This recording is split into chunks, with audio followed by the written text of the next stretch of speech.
Assalomu alaykum do'stlar. Kuningizdan xayrli o'tyaptimi? Ob-havo juda yaxshi bo'lyapti.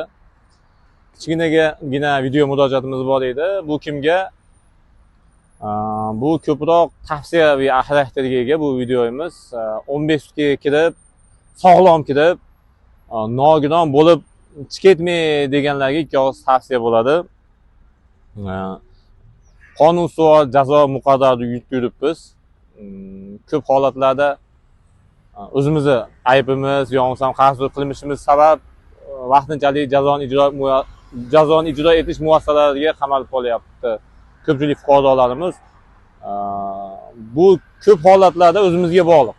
O'zimizni aybdor hisoblaymiz, lekin u yerga jazoni o'tayotgani kirib nogiron bo'lib ketishimiz kerak hech birimiz. Hech kim bunga loyiq emas. Shunaqa holat bo'ldi.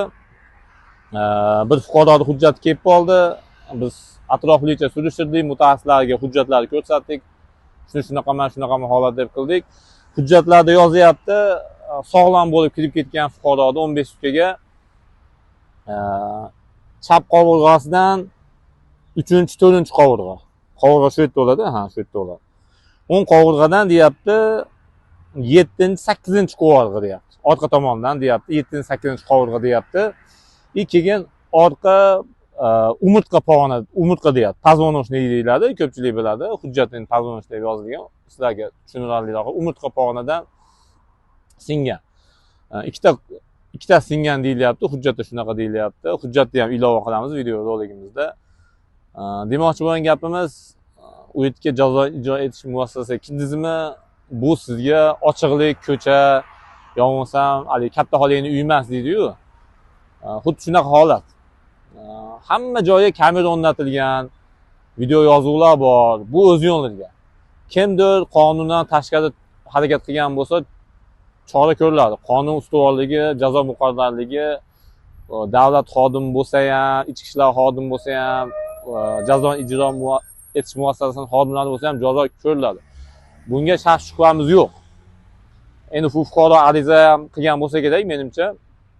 Tegishli tashkilotlarga hozir nogiron bo'lib uyda yotib, hech qayerga qimirlanmayapti ekan, birov xabar olmayapti deyapti.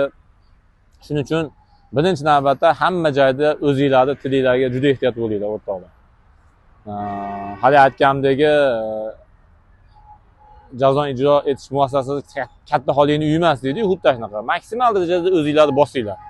Xo'p deyishga harakat qilinglar. 15 sutka darrov o'tib ketadi, lekin sizni sog'lom kirib nogiron bo'lib ketganingiz bir-birga farzandlaringiz dardini ko'rishi mumkin, ota-onangiz dardini ko'rishi mumkin, oshna-og'ayningiz. Balkim bu nogiron bo'lib qolishingiz butun-umrga bo'lib qolishi mumkin. Hech narsaga ishga yaroqli holatda nogiron inson bo'lib qolishi mumkin. Shuning uchun Xudo saqlasin, bunaqa holatda menimcha bu ishda tegishli tashkilotlar shug'ullanyapti deb o'ylaymiz. Umid qilamiz qonun ustuvorligi ta'minlanishi, lekin fuqarolarga bu ko'proq murojaat qilganimiz, ehtiyot bo'linglar, ancha tilinglarga ehtiyot bo'linglar, o'zlariga ehtiyot bo'linglar. Qanaqa holat bo'lgan taqdirda ham hech kim qonundan qochib qutula olmaydi. Shuning uchun tavsiyamiz bo'ladi, jazoni ijro etish muassasalariga tushdingizmi, sog'lom chiqeting. Bizni birdan bir tilagimiz, samimiy tilagimiz shu. Endi haligi men quvvatliroqman, unisi bunisi kuchi yetmas deyishingiz mumkin, lekin qo'shimcha kuch chaqirishga ularda vakolati bor, boshqasi bor. Shu nuqtai nazardan sabr tilaymiz. Bemorimiz tezroq sog'ayib ketsin, iloyim. Sog'ayadigan holatda bo'lsa, endi bunaqa qovurg'alar sinib ketibdi, endi qanaqa holat bo'ladi bilmayman. Mutaxassislar ko'proq biladigan, shuning uchun o'zingizlarda ehtiyot qilinglar. Oilangizga, farzandlaringizga, yaqinlaringizga sizlar keraksizlar. E'tiboringlar uchun rahmat kattaga.